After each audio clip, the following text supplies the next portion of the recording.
Hello students, I am Subia Qasim. Today we start chapter 9, Arrays. Each variable used in program is allocated one storage location in a computer memory and hold one value at a time. हर variable जो कि program में used होता है is allocated one storage location. वो allocate करता है one storage location in computer memory. कहाँ पर? कंप्यूटर की मेमोरी में. एंड होल्ड वन वैल्यू, और होल्ड करता है वन वैल्यू को एट अ टाइम, एक टाइम पर. For example, if we write the statement, अगर हम स्टेटमेंट राइट करते हैं, लिखते हैं let a is equals to 5, it shows that variable a is stored at some memory location that has been assigned the value 5.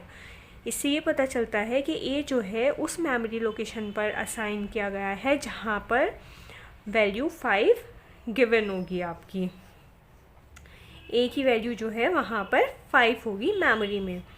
If we try to assign a new value to variable a, the previous value get overwritten.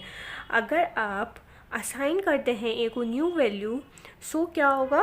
Overwrite हो जाएगा value, क्योंकि ए की value तो पहले से given है 5, आपने 5 assign कर दिए पहले से. अगर आप चेंज करते हैं सो क्या होगा? ओवरराइट ही तो होगा.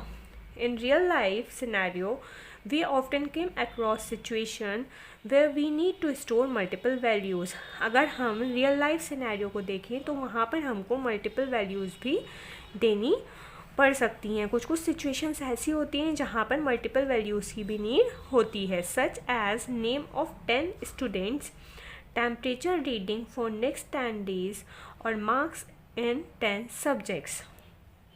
Consider a situation where you have to create 50 individual variables to store similar type of data for marks of 50 students in class.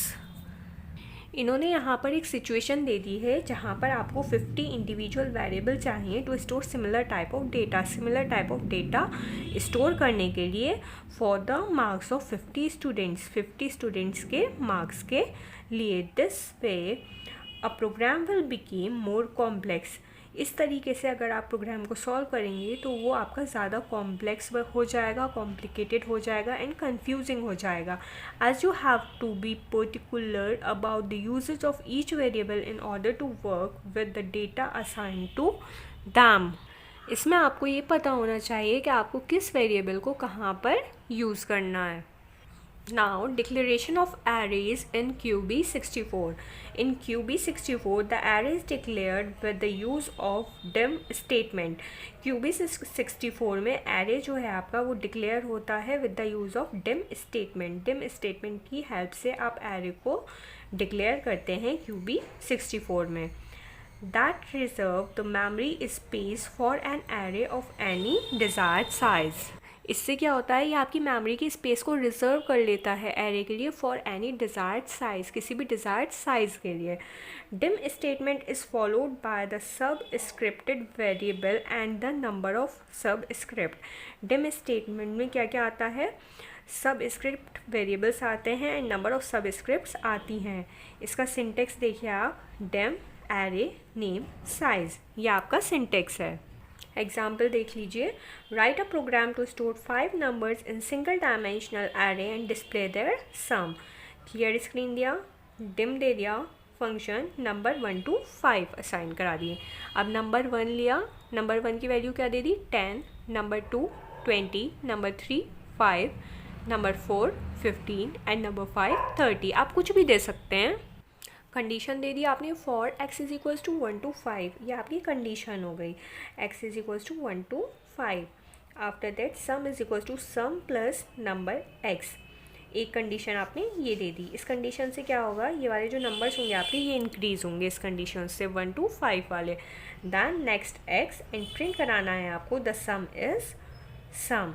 Print कराना है आपको इन सब नंबर्स का सम. सो जब आप आउटपुट पर क्लिक करेंगे, जब आपको आउटपुट चाहिए होगा, सो आपका आउटपुट क्या आएगा? ये जो आपने नंबर्स असाइन किए हैं एरे में, इनका सम आपका आउटपुट आ जाएगा. अगर आप इनका सम करेंगे तो इनका सम आएगा 80. So 80 is your output. So this is about how to declare array in QB64. Now in our next class we study about one dimensional array. Thank you.